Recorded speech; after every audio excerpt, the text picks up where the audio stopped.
ਉਹਨਾਂ ਸ਼ਹੀਦਾਂ ਦੇ ਲਈ ਜਥੇਬੰਦੀਆਂ ਕੀ ਕਰਨ? ਵੀ ਦੇਖੋ, ਅਸੀਂ ਇੱਕ ਸੰਘਰਸ਼ 'ਚ ਹਾਂ। ਅਸੀਂ ਕੋਈ ਨਾਨਕ ਛੱਕ ਭਰਨ ਨਹੀਂ ਗਏ, ਅਸੀਂ ਕੋਈ ਵਿਆਹ ਸ਼ਾਦੀ 'ਚ ਨਹੀਂ ਗਏ ਸੀ, ਅਸੀਂ ਕੋਈ ਖੁਸ਼ੀ ਮਨਾਉਣ ਨਹੀਂ ਗਏ ਸੀ। ਅਸੀਂ ਜੰਗ ਦੇ ਮੈਦਾਨ 'ਚ ਸੀ। ਉੱਥੇ ਸੀਸ ਲੱਗਦੇ ਆ। ਜੰਗ ਦੇ ਮੈਦਾਨ ਦੀ ਪਹਿਲੀ ਮੰਗ ਹੁੰਦੀ ਆ ਵੀ ਤੁਸੀਂ ਸਿਰ ਵਾਰਨੇ ਪੈਂਦੇ ਆ। ਜਦੋਂ ਉਹਨਾਂ ਨੇ ਕਿਹਾ ਨਾ ਵੀ ਫਾਰਮਰ ਆਏ ਆ ਆਪਦੀ ਲੜਾਈ ਲੜਨ, ਤੇ ਉਹਨਾਂ ਨੇ ਸਲੂਟ ਕੀਤਾ ਤੇ ਮੈਂ ਭਾਵੁਕ ਹੋ ਗਿਆ ਤੇ ਮੇਰਾ ਰੋਣ ਨਿਕਲ ਗਿਆ। ਟੈਂਟ ਲੋਕ ਲੈ ਕੇ ਗਏ, ਟਰੈਕਟਰ ਟਰਾਲੀਆਂ ਲੋਕ ਲੈ ਕੇ ਗਏ, ਡੀਜ਼ਲ ਉਹਨਾਂ ਨੇ ਮਚਾਇਆ, ਪਿੰਡ 'ਚੋਂ ਬੰਦੇ ਟ੍ਰੇਨ 'ਤੇ ਗਏ ਆ ਫ੍ਰੀ। ਜੋ ਬਿਸਤਰੇ ਜੋ ਵੀ ਪ੍ਰਬੰਧ ਸਾਰਾ ਲੋਕਾਂ ਦਾ ਸੀ।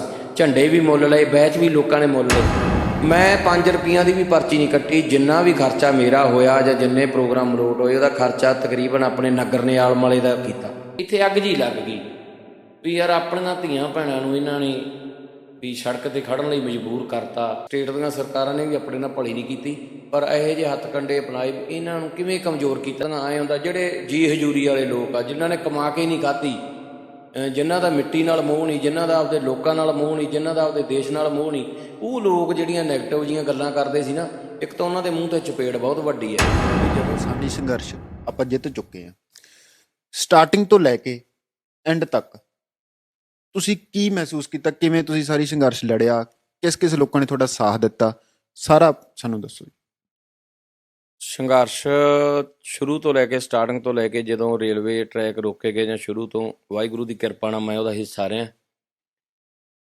ਪਹਿਲਾਂ ਮੈਂ ਬਲਾਕ 'ਚ ਸੇਵਾ ਕਰਦਾ ਸੀ ਅਤੇ ਸ਼ੁਰੂ ਤੋਂ ਲੈ ਕੇ ਐਂਡ ਤੱਕ। ਫਿਰ ਦਿੱਲੀ ਜਿਵੇਂ ਸੰਘਰਸ਼ ਆਪਾਂ ਗਏ, ਇੱਥੇ ਵੀ ਜੋ ਵੀ ਜਥੇਬੰਦੀਆਂ ਨੇ ਹੁਕਮ ਕੀਤਾ, ਰੇਲਵੇ ਟਰੈਕ ਰੋਕ ਕੇ ਇਕਾਈਆਂ ਬਣਾਈਆਂ, ਪਿੰਡਾਂ 'ਚ ਗਏ, ਲੋਕਾਂ ਨੂੰ ਨਾਲ ਜੋੜਿਆ, ਆਪਣੀ ਗੱਲ ਲੋਕਾਂ 'ਚ ਲਗਾਏ। ਅਤੇ ਫਿਰ ਜਦੋਂ ਦਿੱਲੀ ਚਾਲੇ ਪਾਏ, ਬਹੁਤ ਸਾਰੇ ਵੱਡੇ ਕਾਫਲੇ 'ਚ ਗਏ। ਅਸੀਂ 24 ਨਵੰਬਰ ਨੂੰ ਗਏ ਸੀ ਜਥੇਬੰਦੀ ਵਰਨੀਓ, ਅਤੇ ਉੱਥੇ ਖੱਟੜ ਸਰਕਾਰ ਨੇ ਬਹੁਤ ਡਿੱਕੇ ਡਾਏ, ਨਹਿਰਾਂ ਪੱਟੀਆਂ ਗਈਆਂ, ਕਿੱਲ ਲਾਏ ਗਏ ਜਾਂ ਕਿਵੇਂ। ਔਰ ਯਕੀਨ, ਉਦੋਂ ਜਦੋਂ ਤੁਸੀਂ ਉੱਥੇ ਗਏ, ਕਿੱਲ ਲਾਏ ਗਏ, ਜਦੋਂ ਸਟਾਰਟਿੰਗ ਤੋਂ ਉੱਥੋਂ ਤੱਕ ਗਏ, ਤੇ ਤੁਹਾਨੂੰ ਐ ਨਹੀਂ ਲੱਗਿਆ ਵੀ ਸਾਨੂੰ ਮੁੜ ਜਾਣਾ ਚਾਹੀਦਾ ਹੁਣ? ਵੀ ਇੰਨਾ ਤਾਂ ਇਹ ਸਰਕਾਰ ਐਵੇਂ ਕਰ ਰਹੀ ਹੈ, ਕੁਛ ਤਰ੍ਹਾਂ ਦਾ ਕੋਈ ਡਰ ਜਾਂ ਕੋਈ ਨਾਲ ਦੇ ਬੰਦੇ ਕੁਛ ਐਵੇਂ ਕਹਿੰਦੇ ਹੁਣ, ਕਿ ਜੋ ਸੀ ਇੱਦਾਂ ਸੀਗਾ ਤੁਹਾਡਾ? ਕੁਛ ਬੰਦਿਆਂ 'ਚ ਤਾਂ ਚਲੋ ਡਰ ਹੁੰਦਾ ਹੀ ਹੈ। ਉਦੋਂ ਲੋਕ ਸਾਧਨ ਵੀ ਦੇਣ ਨੂੰ ਤਿਆਰ ਨਹੀਂ ਸੀ ਪਹਿਲਾਂ, ਅਤੇ ਪਤਾ ਨਹੀਂ ਸੀ ਵੀ ਸਰਕਾਰ ਕੀ ਕਰ ਦੂਗੀ। ਅਤੇ ਵਾਹਿਗੁਰੂ ਦੀ ਕਿਰਪਾ ਸੀ ਯਾਰ।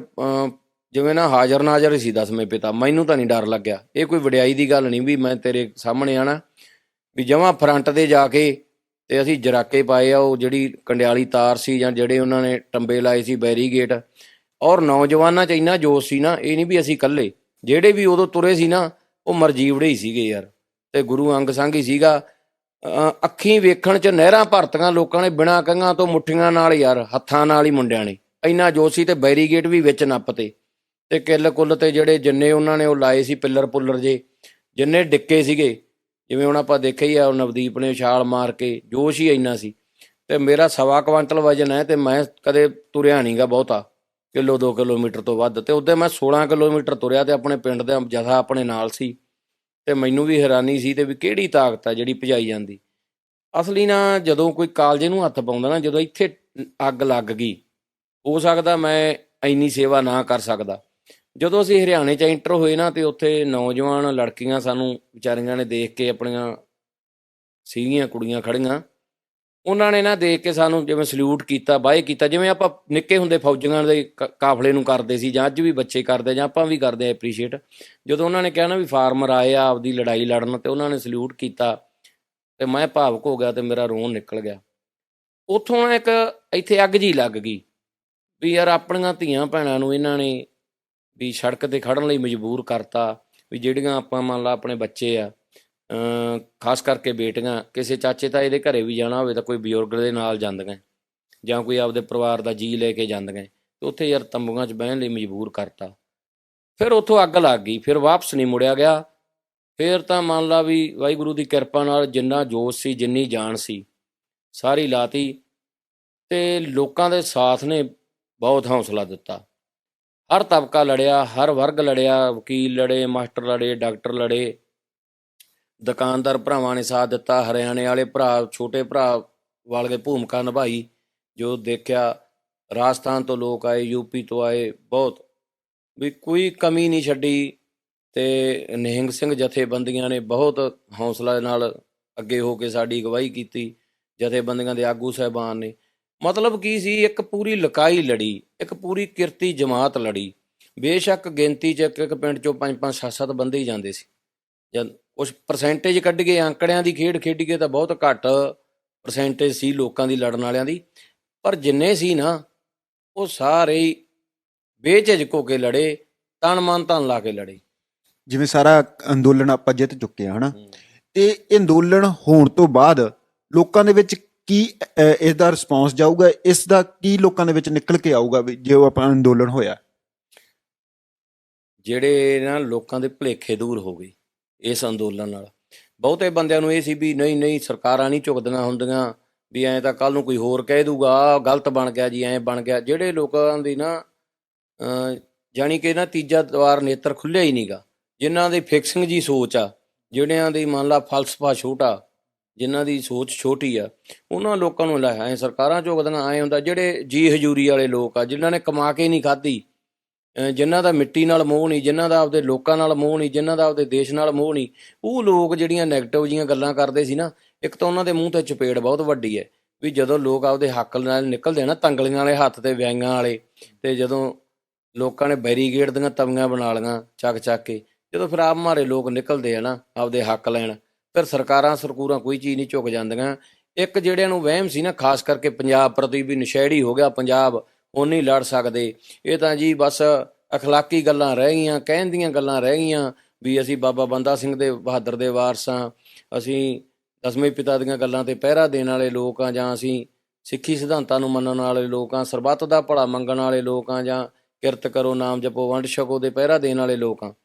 ਇਹ ਲੋਕਾਂ ਨੇ ਸਾਬਤ ਕਰਤਾ ਦੁਨੀਆ ਦੇ ਨਕਸ਼ੇ 'ਤੇ ਪੰਜਾਬ ਦੀ, ਪੰਜਾਬੀਅਤ ਦੀ, ਪੂਰੀ ਕਿਰਤੀ ਜਮਾਤ ਦੀ, ਖਾਸ ਕਰਕੇ ਸਿੱਖਾਂ ਦੀ ਜਿਹੜੀ ਸ਼ਾਨ ਬਹੁਤ ਵਧੀ ਹੈ ਵੀ ਨਹੀਂ ਇਹ ਅੱਜ ਵੀ ਬਾਬਾ ਜੀਵਨ ਸਿੰਘ ਦੇ ਵਾਰਸ ਹੈ, ਅੱਜ ਵੀ ਇਹ ਉਹਨਾਂ ਸਿਧਾਂਤਾਂ 'ਤੇ ਹੀ ਖੜੇ ਆ। ਇਹ ਕੌਮ 'ਚ ਉਹੀ ਜਜ਼ਬਾ ਹੈ, ਇਹਨਾਂ ਦੇ ਨਾ ਤਾਂ ਹੌਸਲੇ ਢਏ ਹੈ ਨਾ ਸਰੀਰਕ। ਹਾਲਾਂਕਿ ਲੱਖਾਂ ਹੱਥ ਕੰਡੇ ਅਪਣਾਏ ਗਏ ਆਪਣੀ, ਜਾਣੀ ਕਿ ਜਿਹੜਾ ਸੀਗਾ ਦੋ ਆਪਣੇ ਕੋਲ, ਇੱਕ ਤਾਂ ਆਪਾਂ ਪੰਜਾਬੀ ਸੀਗੇ, ਆਪਣੇ ਘਰ 'ਚ ਦਾਣੇ ਸੀਗੇ, ਵਾਹਿਗੁਰੂ ਦੀ ਕਿਰਪਾ ਨਾਲ ਆਪਾਂ ਮਿਹਨਤੀ ਕੌਮ ਸੀ।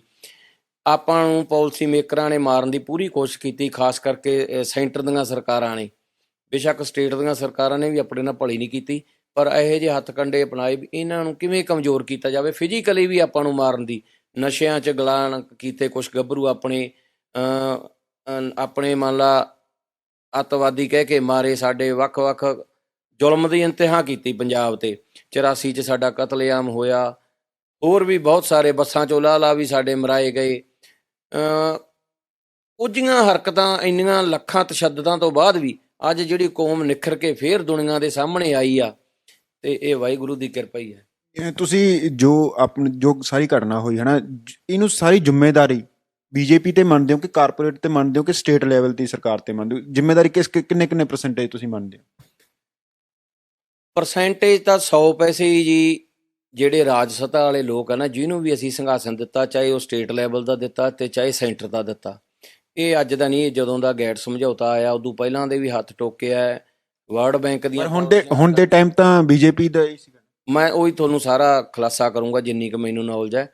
ਐਕਚੁਅਲੀ WTO ਦੀਆਂ ਪਾਲਿਸੀਆਂ ਨੇ ਜਿਹੜੀਆਂ, ਤੇ ਜਿਹੜੀਆਂ UNO ਦੇ ਸਥਾਈ ਮੈਂਬਰ ਹੈ, ਜਿਹੜੇ ਡਿਕਟੇਟਰਸ਼ਿਪ ਹੈ, ਜਿਵੇਂ ਯੂਰਪ ਦੇ ਮੁਲਕ ਹੈ, ਏਸ਼ੀਆ ਦੇ ਮੁਲਕਾਂ ਦੇ ਉੱਤੇ ਮੰਨ ਲਾ ਪੰਜੇ ਵਾਂਗੂ ਖੂਨੀ ਪੰਜਾ ਉਹਨਾਂ ਨੇ ਝੜਪ ਆਪਾਂ ਨੂੰ ਇੱਕ ਮੰਡੀਆਂ ਦੇ ਰੂਪ 'ਚ ਵਰਤਦੇ ਆ, ਉਹ ਆਪਾਂ ਨੂੰ ਇੱਕ ਲੁੱਟ ਦਾ ਸਮਾਨ ਸਮਝਦੇ ਆ। ਉਹਨਾਂ ਦੀਆਂ ਪਾਲਿਸੀਆਂ ਸੀ ਸਾਮਰਾਜਵਾਦੀਆਂ ਦੀਆਂ ਪਾਲਿਸੀਆਂ, ਜਿਹਨੂੰ ਪੂੰਜੀਵਾਦੀ ਕਹਿ ਦਿੰਦੇ ਆ।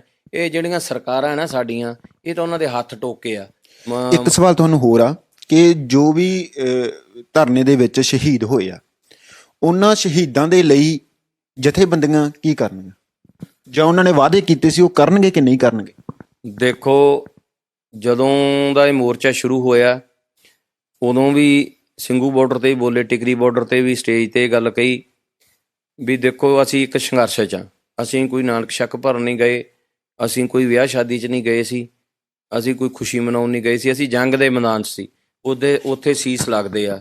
ਜੰਗ ਦੇ ਮੈਦਾਨ ਦੀ ਪਹਿਲੀ ਮੰਗ ਹੁੰਦੀ ਆ ਵੀ ਤੁਸੀਂ ਸਿਰ ਵਾਰਨੇ ਪੈਂਦੇ ਆ, ਪੈਸਾ ਲੱਗਦਾ, ਅੰਨ ਧਨ ਲੱਗਦਾ, ਸਾਰਾ ਕੁਛ। ਔਰ ਸਾਡੀ ਬਹੁਤ ਫਖਰ ਵਾਲੀ ਗੱਲ ਹੈ ਵੀ ਸਾਡੇ ਲੋਕਾਂ ਨੇ ਸੀਸ ਵਾਰੇ ਆ ਇਸ ਸੰਘਰਸ਼ 'ਚ। ਸ਼ਹੀਦ ਸਾਡੇ ਸਰਤਾਜ ਹੈ, ਸਾਰੀ ਲੀਡਰਸ਼ਿਪ ਆਦੀ ਹੈ। ਸਿੰਘੂ ਬਾਰਡਰ ਤੋਂ ਮੈਂ ਅੱਗੇ ਵੀ ਮੰਗ ਰੱਖੀ ਸੀ ਵੀ ਸਾਨੂੰ ਉਹਨਾਂ ਦੀ ਜਿਹੜੇ ਸ਼ਹੀਦ ਹੋ ਗਏ ਸੰਘਰਸ਼ 'ਚ, ਉਹਨਾਂ ਪਰਿਵਾਰਾਂ ਦੀ ਬਾਂਹ ਫੜਨ ਦੀ ਲੋੜ ਹੈ। ਚਲੋ ਉਦੋਂ ਵੀ ਕਿੰਤੂ ਪਰੰਤੂ ਹੋਇਆ, ਲੀਡਰਸ਼ਿਪ ਨੇ ਵੀ ਮੈਨੂੰ ਤਲਬ ਕੀਤਾ ਇਸ ਸੰਬੰਧੀ, ਕਿਉਂਕਿ ਲੀਡਰਸ਼ਿਪ ਦੀਆਂ ਆਪਦੀਆਂ ਮਜਬੂਰੀਆਂ ਸੀ। ਉਹ ਕਹਿੰਦੇ ਜੀ ਇਸ ਤਰ੍ਹਾਂ ਕਰਕੇ ਵੀ ਥੋੜ੍ਹੀ ਫੰਡਿੰਗ ਦਾ ਹੈ, ਖਰਚਾ ਬਹੁਤ ਹੈ। ਪਰ ਮੈਂ ਤਾਂ ਅੱਜ ਵੀ ਆਣਾ ਵੀ ਉਹਨਾਂ ਪਰਿਵਾਰਾਂ ਦੀ ਸਾਰ ਲਓ। ਮੋਰਚੇ ਨੂੰ ਵੀ ਬੇਨਤੀ ਕਰਦਾ, ਤੇ ਜਿਹੜਾ ਬਣਦਾ ਉਹਨਾਂ ਨੂੰ ਮੁਆਵਜ਼ਾ ਸਰਕਾਰਾਂ ਤੋਂ ਵੀ ਦਵਾਓ, ਧੌਣ ਤੇ ਗੋਡਾ ਧਰ ਕੇ ਇਕੱਠੇ ਹੋ ਕੇ ਜਿਹੜੀਆਂ ਸਾਡੀਆਂ ਸਟੇਟ ਦੀਆਂ ਲੀਡਰਸ਼ਿਪਾਂ ਉਹਨਾਂ ਨੂੰ ਅਹਿਮ ਕਦਮ ਚੱਕਣਾ ਚਾਹੀਦਾ। ਦੇਖੋ ਪੈਸਾ ਬਹੁਤ ਇਕੱਠਾ ਹੋਇਆ, ਮੈਂ ਇਹਦਾ ਹਿੱਸਾ ਰਿਹਾ, ਆਪਣੇ ਜ਼ਿਲ੍ਹੇ 'ਚ ਵੀ ਪੈਸਾ ਇਕੱਠਾ ਹੋਇਆ। ਔਰ ਦੁੱਖ ਦੀ ਗੱਲ ਇਹ ਆ, ਪੈਸਾ ਲੱਗਿਆ ਵੀ ਤਾਂ ਹੋਣਾ। ਦੇਖੋ ਲੱਗਿਆ ਬਹੁਤ ਹੈ, ਉਹਦੇ ਤਾਂ ਅੰਕੜੇ ਦੇ ਹੀ ਜਾਂਦਾ ਮੋਰਚਾ, ਪੈਸਾ ਲੱਗਿਆ ਬਹੁਤ ਹੈ। NRI ਭਰਾਵਾਂ ਨੇ ਬਹੁਤ ਕੁਛ ਦਿੱਤਾ ਸਾਨੂੰ, ਮੰਨ ਲਾ। ਪਰ